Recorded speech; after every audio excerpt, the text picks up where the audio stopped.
지금같이 그러면 이 무형자산이 그렇게 중요해졌으면 어디에 사는 게 좋을 것 같냐라는 거예요. 인스타에 올릴 만한 집, 이쁜 집, 예쁜 집, 그런 것들이 많이 모여 있는 곳. 그게 어디냐면 쉽게 말해 똑똑한 사람 옆집에 사는 게 중요하다라는 얘기를 하는 겁니다. 똑똑한 사람 옆집? 세상의 모든 지식 언더스탠딩. 네. 자, 북 언더스탠딩 자본 없는 자본주의 2부 네. 영상입니다. 이건 2부 영상이니까 이거 무슨 소리지? 하면 1부 영상을 찾아서 언더스탠딩 채널에서 1부 영상이 이미 올려져 있으니까 그걸 먼저 보시고 요걸 보셔야 무슨 말을 하는지 뭐 이해가 더 되실 겁니다. 물론 뭐 2부만 난 보고 싶어 해도 뭐 2부만 봐도 되고. 일부의 요점은 안 대표가 사고방식을 바꿔야 된다. 원래 저처럼 유연한 사고방식 있는 사람이 어디다 그러십니까? 무형자산적 사고방식을 하셔야 된다. 근데 무형자산적 사고방식이야. 무형자산적 사고방식으로 가득 차 계신다니까. 아니 무형자산도요. 열심히 일해야지만 무형자산이 늘어나는 거지. 그게 아니라고 지금 계속 아닙니다. 말씀하시잖아요. 아닙니다. 이거는 완전 오해입니다. 놀아야지만 무형 아이디어가 삼수 그런 거 아니야. 아이디어는 다 일하면서 나오는 겁니다. 안 네. 바뀌네요. 안 바뀌어. 네, 그래서 무형자산이 중요하다. 네. 언제까지 우리가 공장 만들면서 할 거냐? 그렇죠. 언제까지 싼 치킨 만들 거냐? 무형자산에서 브랜드를 만들어서 비싸게 팔고 그렇게 해야 부가가치가 높아지고 그 부가가치는 감가상각도 없으니까 훨씬 높은 수익을 낼 수 있는 그게 이제 선진국 미국식 경제의 방식이고 우리 이제 빨리 따라가야 된다. 뭐 이런 얘기를 일부에서 했던 것 같습니다. 그죠? 그렇습니다. 네. 2만 원짜리 베이글 판다고 욕하면 안 된다. 아니 그 베이글 얘기 나와서 한 얘기인데 노티드라는 브랜드 있어요. 노티드, 네. 노티드 도넛 네. 모릅니다. 먹어보지도 않았습니까? 그래서 힙한 브랜드. 이래가지고 우리가 그 무형자산이 생길 수가 없어. 그 힙한 아니 잘 도넛 이런 된다면서요. 거는 한 번씩 먹어보고 해야 이미 잘 되는데 왜 제가 몰라도 되지 않습니까? 그게 있는데 네. 엄청 줄 서는 걸로 유명해요. 아 그래요? 네, 줄을 많이 서요. 근데 그게 기존에 그 빵 사업을 하시는 분들 입장에서는 말도 안 되는 거야. 왜요? 아니 왜냐하면 빵을 많이 팔려면 회전을 빨리 해야 될 거 아닙니까? 그렇죠. 와서 많이 줄을 서면 안 되니까. 되고 네. 그 사람들이 와서 얘도 사고 착착착 사서 빨리 나가야지 돈을 벌지. 계속 줄을 서 있어서 하나하나 예쁘게 포장해서 파는 게 그게 언제 돈을 버냐. 그래서 굉장히 그 시각이 다르더군요. 그렇죠. 어. 쉽게 말해 농업적 근면성 관점 봤을 땐 애들 장난하는 거죠. 아니 빨리빨리 해야 되는데 인스타그램에 뭐 캐릭터 올리고 빵 장사가 그래서 되겠냐는데 저거 돈 벌 생각이 없구만. 그렇죠. 그런데 공장도 없이 그러니까 공장이 있을 수 있겠지만 일하는 사람도 적게 뽑고 브랜드 가치를 확 키워가지고 근데 그거를 막 배달해서 먹고 그 캐릭터 상품 만들고 해서 줄 서서 먹거든요. 그러니까 예를 들면 선두 브랜드가 있어요. 치킨 얘기를 하자면 예. 치킨이 10,000원짜리 치킨을 만든 1등 치킨이 10,000원짜리를 하다가 지금 예를 들면 2만 원이 갔어요. 화가 나잖아요.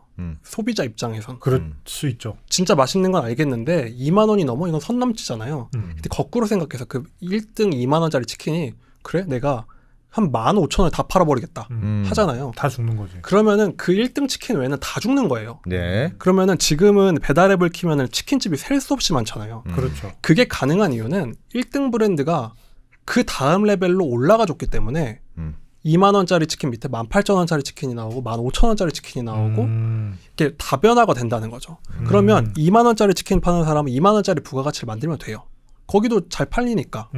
밑에는 그거보다 좀 자기는 기술력이 부족한 사람은 그냥 그거를 팔면 돼요.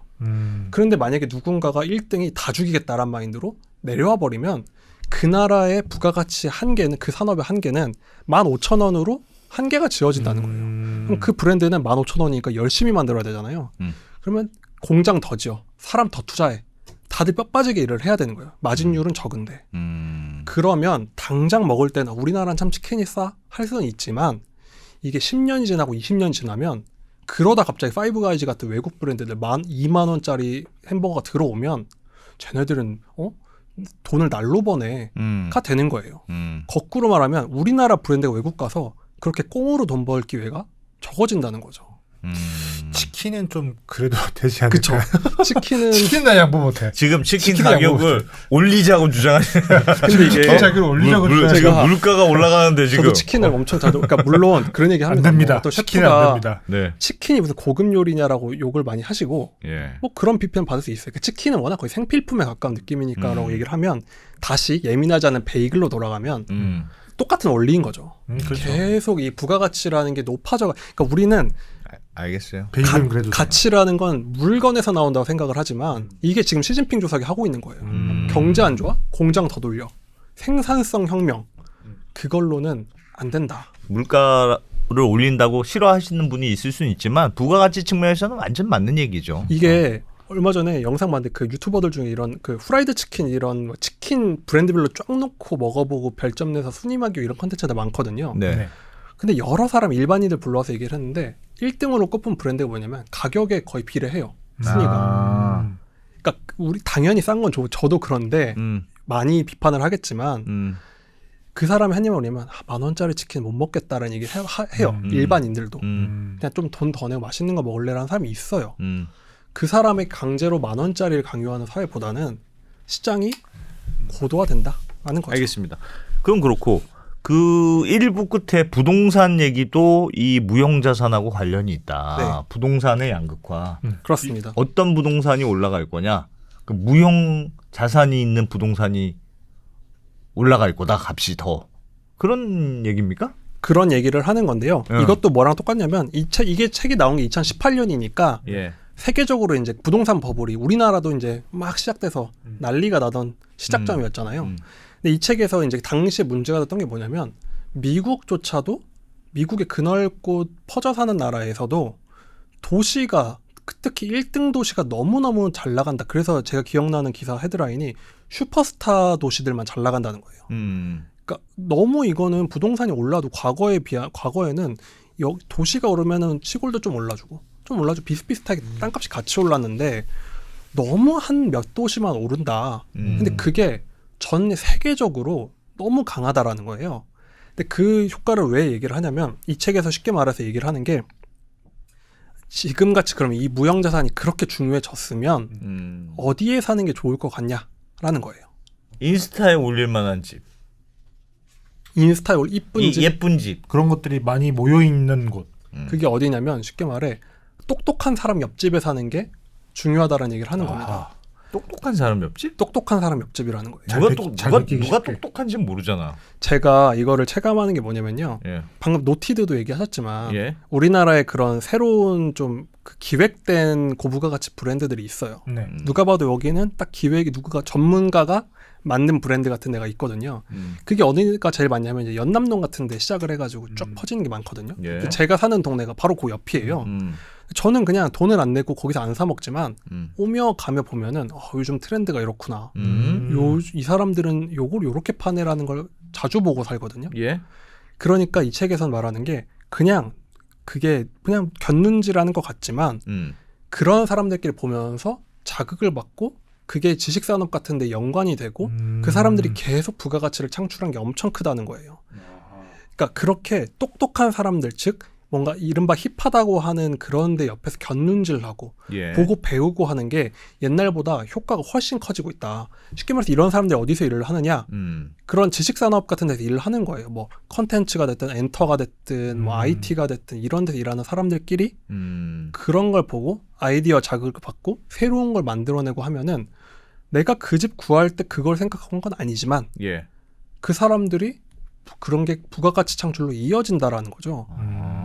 그러니까 앞으로는 옛날에는 공장 옆에 큰 어떤 일자리 옆에 이런 거였다면 더욱더 똑똑한 사람 옆에 창조적인 직업을 가진 사람들 옆에 그런 가게가 많은 곳들 뭐 그런 산업이 많은 곳들 옆에 가치가 계속 높아질 거고 실리콘밸리 같은 곳을 말하는 그렇죠. 거죠. 그 효과가 더 좁고 더 강해진다라는 얘기를 이미 2018년에 했고 그 이후에 그러니까 어찌 보면은 설명을 한 게 아니죠.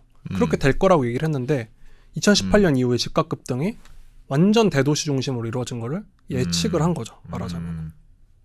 그러니까 제가 문 열고 앞에 사는 힙스터가 옆에 있는 공장보다 부동산적으로 더 가치가 있다라는 겁니다.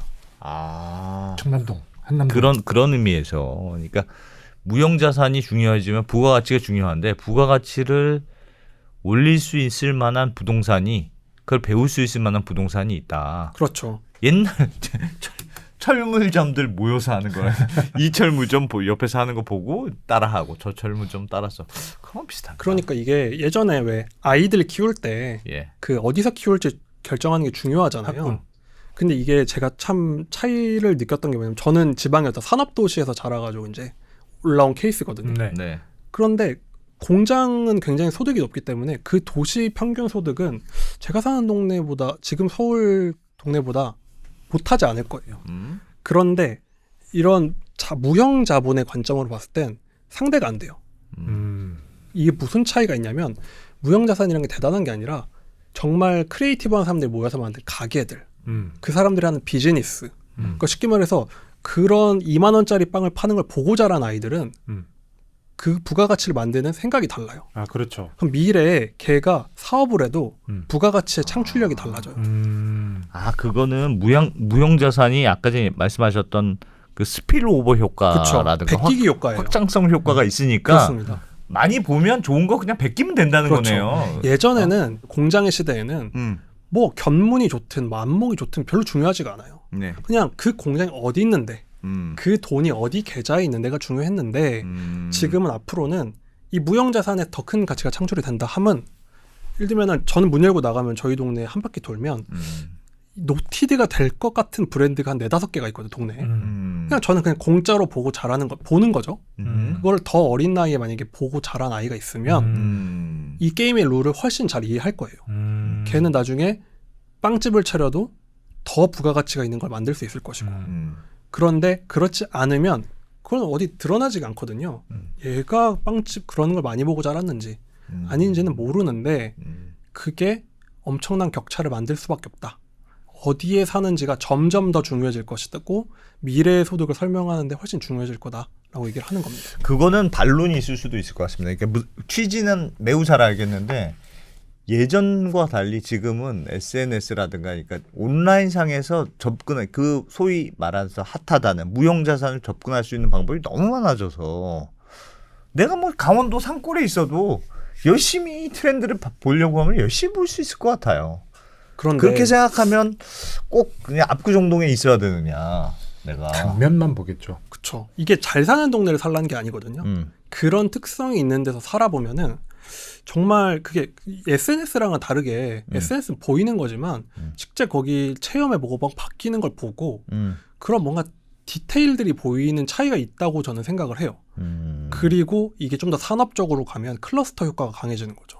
개발자들이면 개발자들끼리 그리고 그런 창조적인 직업을 가진 사람들이면 창조적인 직업을 가진 사람들끼리 그렇기 때문에 지금의 뭔가 신도시 만들고 어디 새로운 걸 탁 만들잖아요. 그럼 뭐가 차이가 있냐면은 소프트웨어는 옛날엔 필요가 별로 중요하지 않았어요. 예. 지으면 됐어요. 그런데 그 소프트웨어라는 건 사실 그러니까 뭔가 헤리티지에서 나오거든요. 그 차이가 중요해지고 있는 게 훨씬 커진다라는 거죠. 제가 느끼는 게 우리나라 대도시들 중에 그 일제시대의 그 철도역 주변으로 만들어진 도시들이 꽤 있거든요. 예. 광주, 뭐 대전 이런 곳들은 기존 중심지가 아닌 곳에 일부러 맞습니다. 철도역을 만들면서 조성된 곳이거든요. 그런데 예를 들면 전라도 같은 경우는 맛집 워낙 음식 맛있기로 유명하잖아요. 그런데 그 광주 외곽과 광주를 비교했을 때 제 전라남도 분들 만나보면 거기는 신도시여 이런 얘기를 해요. 맞아요. 거기는 그러니까 쉽게 말하면 100년 된 노포가 전라남도 같은 데는 있어도 광주에는 당연히 맛이 없다는 게 아닙니다. 그러니까 그런 차이가 있다는 건데 이 말은 뭐냐. 하드웨어가 중요하던 시절에는 지으면 격차를 메꿀 수 있었는데 그런 보이지 않는 헤리티지라든지 거기 사는 사람들의 크리에이티브라든지 그런 게 중요해지면 그건 어떻게 할 수가 없어. 부도심의 이펙트가 더 커져간다는 얘기를 하는 거죠. 그리고 이거는 좀 그걸 체감을 해봐야 느끼는 부분인 것 같기도 하고 제가 느끼기에는 그래서 이 책이 중요한 건 부동산 버블이 오기 전에 그 얘기를 했다. 앞으로는 창조적인 직업을 사는 사람들 집값 주변이 훨씬 커질 것이고 외곽으로 나가면 옛날 같지 않을 것이다.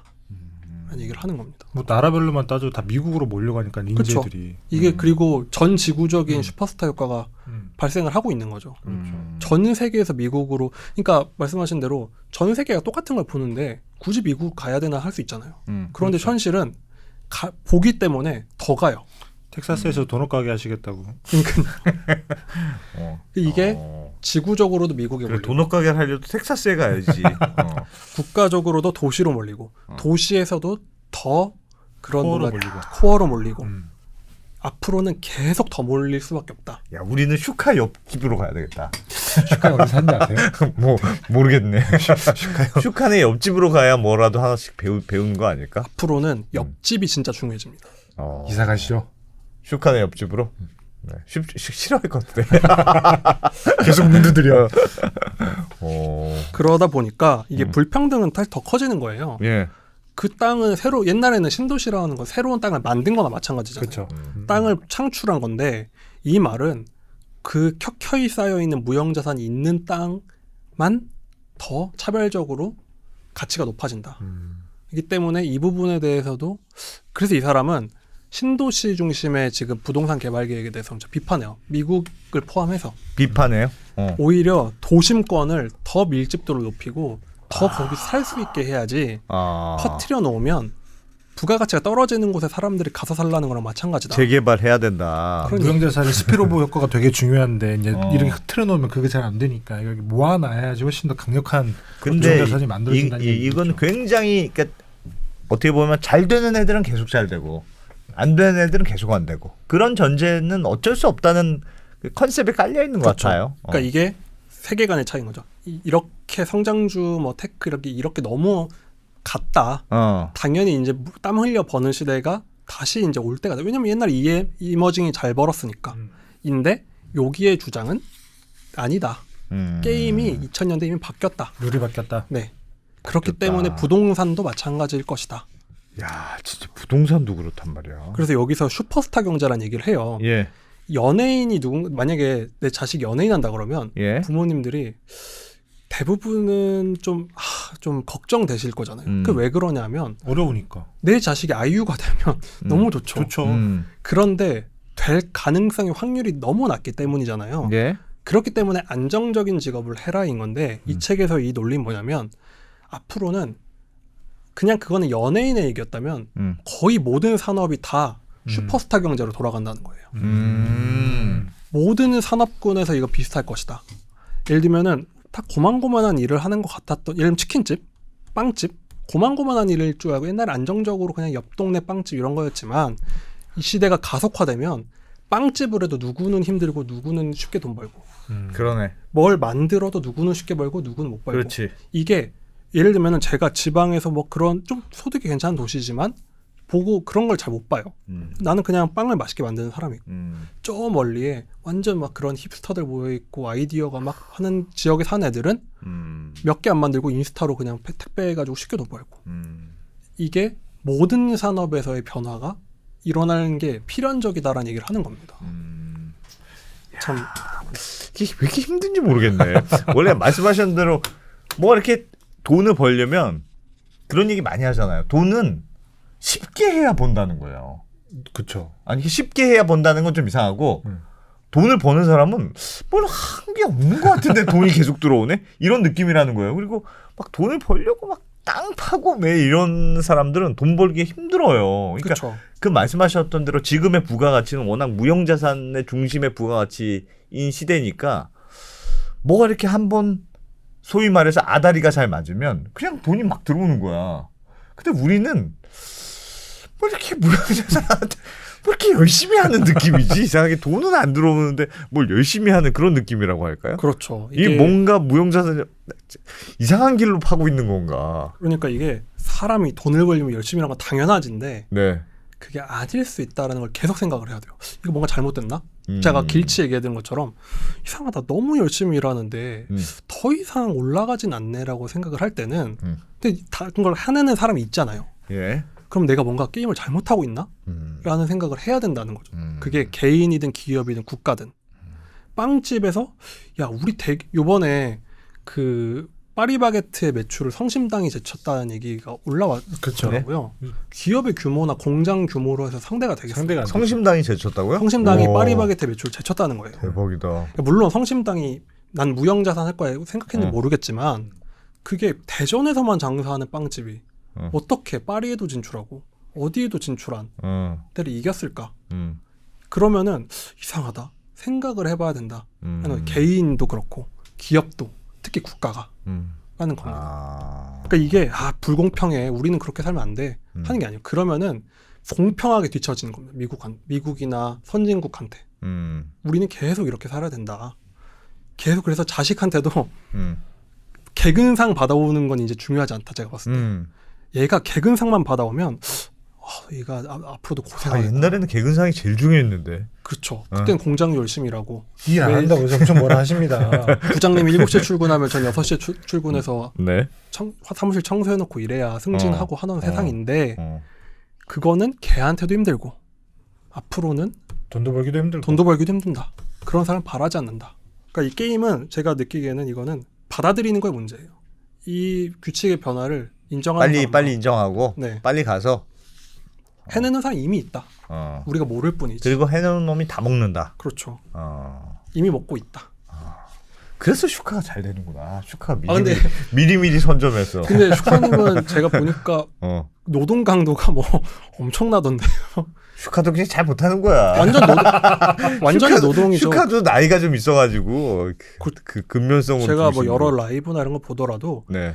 굉장히 근면하시고 과로가 한 번도 거의 방송을 쉰 적이 없고 사실 제 뒷자리에 앉았었잖아요. 엄청 열심히 일하더라고. 엄청 열심히 일하고 그렇게 갖고 안 돼. 그래가지고 왜냐면은 방송을 계속 해야 되고 예. 산출물을 만들어야 되고 하는 거니까 그러니까 그게 잘못했다기보다는 더 쉽게 보는 사람도 어떻게 봐요? 우리도 열심히 하는데. 그러니까 열심히 하면 안 되는 거라잖아요. 물론 그런 건 있어요. 그때도 그렇다는 거야.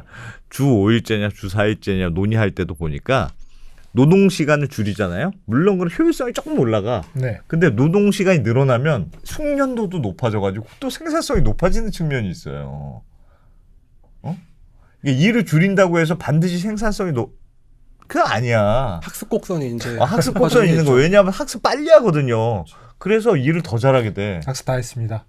다 했습니까? 내가 봤을 때 아직 멀었어. 근데 사실 이게 그러니까 농업적 근면성의 그 일전 방식이 예. 효율성이 있을 수 있는 게 뭐냐면요. 우리 사회 제도가 근데 거기에 맞춰져 있어요. 그렇죠. 말하자면은 방금 제가 말씀드린 무형자산들 네. 쉽게 말해 재산권의 가치가 인정받기가 쉽지가 않아요. 현행 제도에서. 예. 그러니까. 예를 들면은 유튜브 채널 들고 은행 가서 담보대출 좀 해주세요 하면 안 해주지. 누가 해줍니까? 아무나 안 해주잖아. 파이낸스부터가 안 돼요. 예. 담보가 없는데 어떻게 담보대출해? 그렇죠. 그리고 그럼 이런 시대에서 가장 중요해진 직업이 뭐가 있냐? 변리사 같은 거죠. 특허권과 재산권의 그 애매한 경계 사이에 있는 건데 이게 확실치가 제도적인 게 그래서 받쳐줘야 되는 거예요. 그런 걸 했을 때 정확한 그런 기존 제도가 바뀌어줘서 세상이 바뀌었네? 무형자산 시스템 바뀌었나 하면 바뀌어줘야 되는데 제도는 다 유형자산 중심으로 되어 있는데 누가 무형자산 열심히 만들어봤자 보호를 못 받으니까 사회적으로 그 창출이 안 되는 거죠. 그렇기 때문에 여기서도 제도 얘기를 많이 합니다. 왜냐면은 가장 대표적인 게 뭐냐면 지금 회계제도 자체가 잘못되어 있다는 거예요. 애플 같은 데나 뭐 맥도날드를 제가 찾아보니까 거기는 자본 잠식 상태더라고요. 그래서 미국 기업들 찾아보면 ROE가 막 마이너스인데 많거든요. 자본이 없어요. 근데 그쵸. 그거 가지고 이제 많이 비판도 해요. 저거 위기 오면 다 무너진다. 미국의 저런 주주자본주의 폐해다. 얘기를 많이 해요. 근데 그 말은 어찌 보면은 그러면 맥도날드가 정말 자본 잠식 기업인 게 말이 되나? 여기서 얘기한 건 뭐냐면 회계가 오히려 잘못된 거다라는 거죠. 그거는 세상이 바뀌었는데 세상이 바뀐 걸 제도가 못 따라가는 거지. 기존의 제도에 봤을 때 잘못됐다는 게 제도가 잘못된 거다. 근데 그런 제도가 우리 사회에 엄청 많다는 거예요. 그러니까 이렇게 세상이 바뀌었는데 제도도 사람들도 못 따라온다고 하면서 회계를 얘기했고 그래. 법도 바뀌어야 된다. 그래서 제가 요즘에 법에 대해서 진짜 관심이 많아지는 게 우리가 제가 경제학 전공했잖아요. 저는 옛날에 사회가 경제적으로 잘 되려면 경제학을 공부해야 된다 그거 중요하지만 가만히 봤더니 자본의 미스터리도 그렇고 이 법이 안 따라주면 맞아요. 절대 안 되는구나 생각 진짜 많이 해요. 모든 게 법이죠. 맞아.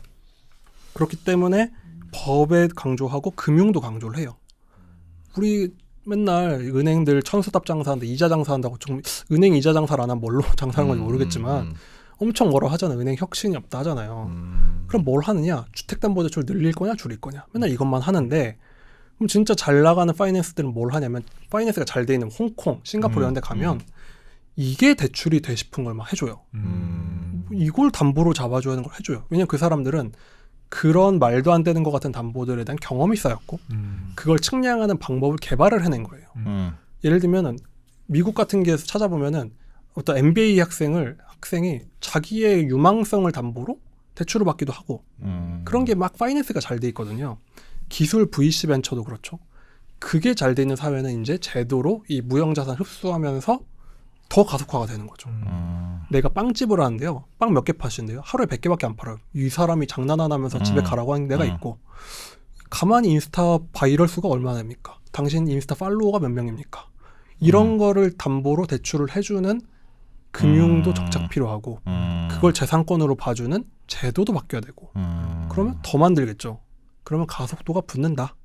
그 부동산도 기존의 뷰를 바꾸는 걸 얘기를 하는 겁니다. 근데 이게 다른 먼 세상 얘기냐? 선진국들은 일로 이미 가고 있다. 근데 우리는 개인이 대출 받으려면 정규직 아니면 아예 받을 수가 없잖아요. 거의. 그렇죠. 네. 그런데 그럼 아까 말했던 크리에이티브한 일로 한 사람들은 파이낸스에 접근이 안 돼요. 유튜버 막 아까 월 1,000만 원 버는 사람들이 가도 대출 안 해주지. 대출 안 해주거든요. 그러면 이게 그러니까 안정적인 직업 해야지지만 그 말은 뭐냐? 제도가 기존 제도를 계속 답습하게 만들고 있다는 얘기를 하는 겁니다. 근데 들어보니까 언더스탠딩도 너무 지금 저평가돼 있어. 우리가 버는 돈으로만 생각할 게 아닌 것 같아. 그렇죠. 오, 사실 맞습니다. 이 브랜드 남국민 보유. 엄청난 거죠. 엄청나니. 남국민 이거 얼마로 칠 거야 이거를? 보유한 건 아닌 것 같은데. 제가 열심히 밥 사드리고. 아니, 뭐 저도 그런 건 아니지만서도 예? 보면은 네. 그것도 똑같은 것 같아요. 그쵸. 똑같은 거에서 어떻게 부가가치를 만들어내느냐. 영상을 2편 올릴 게 아니라 한 편을 아니면 한 달에 하나, 1년에 한 개를 올려도 어떻게 사람들의 니즈를 더 자극을 시켜서 네. 새로운 상품을 만들어내는 것이냐. 거기로 가야 된다라는 거죠. 그래서 보면서 이게 알겠습니다. 정말 잘 사는 나라들은 멀리 가 있구나. 이 격차가 괜히 안 좁혀지는 게 아니고 우리가 반도체를 몇 나노를 만들 것이냐 얼마를 더 만들 것 당연히 중요한데 언제까지 이걸로 고민을 해야 되는 것이냐라는 생각이 엄청 들더라고요. 숙제가 많네요. 숙제가 많은데 참 그게 쉽지가 않은데. 그렇죠. 저는 그래서 당부드리는 건 2만 원 베이글 만드는 사람들한테 제발 댓글로 뭐라고 하지 욕하지 마라. 말자. 물가 올렸다고 뭐라고 하지 내 말자. 자식이 나중에 베이글을 2만 원에 팔아야 그냥 나도 걔도 나중에 편하게 살 수 있고 옆집도 편하게 살 수 있고 그래야지 선진국 우리나라는 예전에 라면값 올린 비싼 거 내면 전국이 난리 나는데. 그렇죠. 남국민 작가님 기준한테 찍히실 것 같은데. 아니, 우리나라 제일 잘 팔린 게 요즘은 불닭볶음면이잖아요. 네. 네. 그게 수출 상품이 될 거라고 누가 생각을 했겠어요. 그렇죠. 그냥 라면은 라면이졌으면 야 진짜 불닭볶음면 동남아시아에서 어마어마하게 먹더라. 정말. 그것도 전형적인 무형자산인 게 예. 유튜브로 바이럴되고 그걸 캐릭터 활용을 하고 그러니까 우리는 아직도 물건으로 하면 안 돼요. 그게 더 많아져야 되고 불닭볶음면이라는 거 만들어서 3,000원을 받는 사람도 나와야 된다. 그래야지 우리가 지금보다 편하게 잘 살 수 있다 라는 얘기를 하는 겁니다. 교육의 중요성. 응? 교육이 중요해. 그래서 생각해보면 대표님 뇌의 중요성. 뇌? 네. 사고방식. 아 제가 미국 물이 덜 들어가지고 미국에 좀 갔다 와야 되는데 미국을 못 갔더니. 알겠습니다. 야 재밌네요. 자본 없는 자본주의 그런 의미구나. 생각할 거리를 진짜 많이 던져주는 책. 유형 자산에서 벗어나 그런 사고 방식에서 좀 벗어나 보자는 얘기 같네요. 되게 어려울 것 같아요. 책이 어렵습니다. 이거는 팔리는 책입니까? 이게 지금? 팔리고 있는 책인데요. 네. 책은 되게 어려울 것 팔리고 같아요. 있는 책이고 이게 좀 자본주의일 뿐더러 플러스 이런저런 경제적 효과에 대해서 학술적 있고까지는 아닌데 좀 이런 거에 대해서 많이 얘기를 해가지고 책은 재미가 없구나. 아니 책은 그래도 어려우면서 재밌다고 해야 되나? 재미없다. 어려운데 되게 재밌으니까. 재미없네. 무슨 말씀이세요? 그냥 요 책은 그냥 요 영상을 보는 걸로. 어려운데 어떻게 근데 저는 이게 우리가 보는 관점이 더 중요한 게 네. 이거는 이미 잘하고 있는 나라의 관점이어서 네, 그렇죠. 문제를 더 많이 지적해요.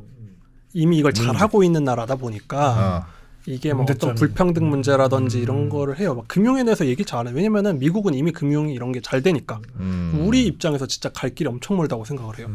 어떤 아이디어에 대출해 주는 거, 아이디어에 담보를 잡아주는 거, 새로운 뭘 만들어주는 사람한테 가치 평가를 사회적으로 어떻게 해줄 것인가.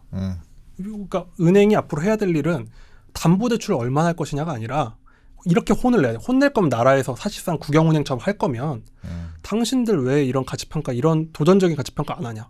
왜 새로운 가치 평가 안 하냐? 이런 거를 계속 만들고 맞아. 어떻게 하면 더 고도화시킬 것이냐. 지난번에 말씀하셨던 그 자본주의, 그러니까 눈에 보이지 않는 걸 자꾸 자본화시키는 그렇죠. 그런 거하고 일맥상통한 그렇죠. 얘기네요. 인스타 팔로워 100만 명인 사람이 대출을 받으러 갔을 때 당연히 그걸 당신이 내일 자본화해줘야지. 갑자기 활동 안 할지 내가 어떻게 합니까? 맞죠. 근데 그거를 계속 해야 데이터도 쌓이고 요 정도 해야 되고 그런 사람 파이낸스 받아서 스튜디오 만들고 또 직원 뽑고 고게 돌아가는 걸 경험을 계속 쌓아야지만 다음 넥스트 스텝이 된다. 제도, 법, 금융, 부동산 다 라는 겁니다. 알겠습니다. 자, 오늘 또 많은 걸 배웠습니다. 오늘은 왠지 약간 숙연해지는 느낌이네. 자본 없는 자본주의. 네. 네. 아주 잘 들었습니다. 자본주의 시리즈의 약간 완결편 같은 느낌. 완결 이걸로 거의 이제 완결을. 완결편 같은 네. 남국민 자본주의 시리즈의 약간 완결편 같은. 요거 한번 다음에 저희가 남국민 자본주의 몰아보기. 시리즈는 몰아보기로 한번 딱 묶어서 한번 또 해봐도 될 것 같습니다. 한 3권쯤 한 것 같아요. 세 권 그죠? 딱 했습니다. 뭐 자본의 미스터리, 신뢰이동, 자본 없는 자본주의. 자본주의. 네. 야. 중국식 자본주의로 갈 것이냐, 미국식 자본주의로 요건 갈 것이냐. 묶어서 유료로 한번 해볼까 싶은 생각도 들고. 괜찮네요. 아니면 요거 강연으로 어떻게 한번 해볼까. 이게 자꾸 자본화 시켜야 되는데 우린 자꾸 퍼주기만 하니까 지금 잘못된 돈이 안- 방향인 것 같긴 한데 제가 알겠습니다. 자, 남국민 보컬럼니스트 잘 들었습니다. 예, 감사합니다.